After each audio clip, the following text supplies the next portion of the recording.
สาธุ ยูทูบเปิดคนเก่ง ยูทูบเบอร์มาเองไม่แม่ก็ใส่เลยแล้วคุณจะฟังก็เป็นวันดีเสลีผู้ประมังคละอันประเสริฐล้ำเลิศยิ่งกว่าวันเลยงานทั้งหลายอาทิตย์การโตสังขารปีเก่าได้ล่วงพ้นแต่แล้วปีไม่แก้วพญาวันได้มาสู้จอดถึงหมู่เฮาเจ้าข้าทั้งหลายบัดนี้กระดาท่านเจ้าทั้งหลายได้น้อมนำขอน้ำโภชนาอาหารที่กระหายและการถวายใส่บาตรยามเช้าถึงมังคละถึงมงคลในปีนี้ขออำนวยใจทุกการและขอขอยุติการกายสิกาและวาง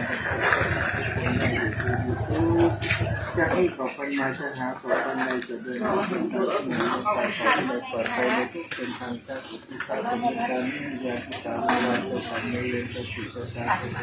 ทุกการหนึ่งการหนึ่ง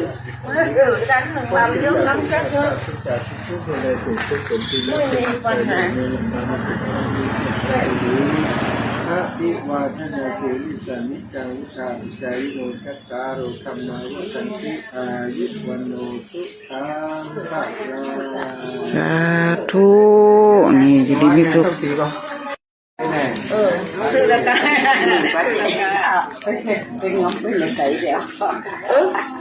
ย้ายก็ว่ากันคือเราย้ายใจตามเราใจแล้วแต่อันนี้นะ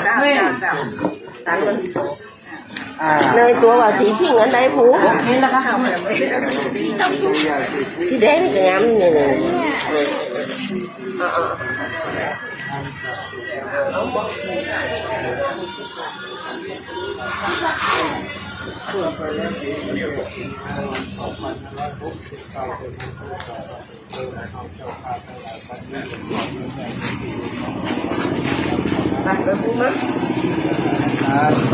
ได้มาเยี่ยมโยมถวายเปิดบาตรในวันนี้เพื่อจะเป็นที่ตั้งผลบุญการนิจุยาสีขาวองค์วันที่ร่วงรับนั้นและนาปฏิบัติและตรงใจนั้นที่การที่เกิดจากความเวร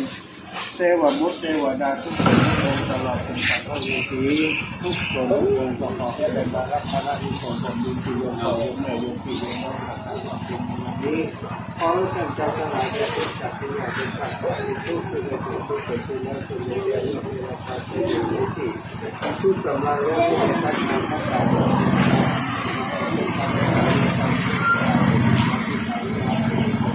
ได้เลยอยู่ในมือทุกข์เขาจะโดนมงคลเงินใส่เจ้าได้มากเงินเจ้าเป็นผู้เจ้าของทรัพย์สินเงินทองไหลมาเต็มมาปรารถนาสมบัติมนุษย์สมบัติสวรรค์สมบัติเงินบาทสมบัติขอกำลัง ไม่มีเอาใจตังค์สดาพระเจ้าทั้งหลายทั้งหมดตามมาโดยไปอ่านความมุ่งมั่นศาสนาทุกเรื่องทุกประการที่เป็นจักดีแจ้งใจดีแจ้งหาวาริวะหาปุราปาริปุเรนติสาคารังเอวะเรวะอิโตทินังเตตานังอุปกรรมปฏิอิทิตังปฏิตังตุมังคิปเมวะสมิจตุสัพเพปุเรนติสาปาจันโมขังโตริหาภิโตติเพื่อโสนิภาสัพพิติวัจจะเตวะโพมิอัตตุลาเตภวัตตรายโยทิจิตาโก